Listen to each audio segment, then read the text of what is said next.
Donc nous allons faire un petit point sur les triangles particuliers.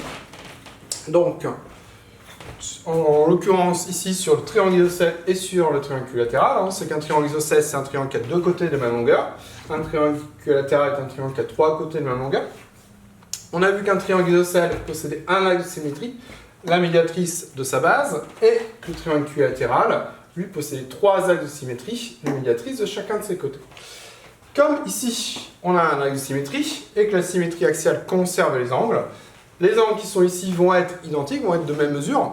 Donc, on va pouvoir dire que c'est un triangle isocèle, alors ces angles à la base sont égaux. La réciproque va être vraie. Si un triangle a deux angles égaux, nécessairement, il va être isocèle. Si un triangle a deux angles égaux, alors il est isocèle. Ça sera une propriété qui sera importante également. De la même manière, pour notre triangle équilatéral, par symétrie, les angles vont être identiques. En fait, on va avoir trois angles de même mesure. Donc, si un triangle est équilatéral, alors il a ces trois angles égaux. Et là aussi, la réciproque va être vraie. Si un triangle a trois angles égaux, nécessairement, il va être équilatéral. Il n'y aura pas de choix. Pas d'autre possibilité.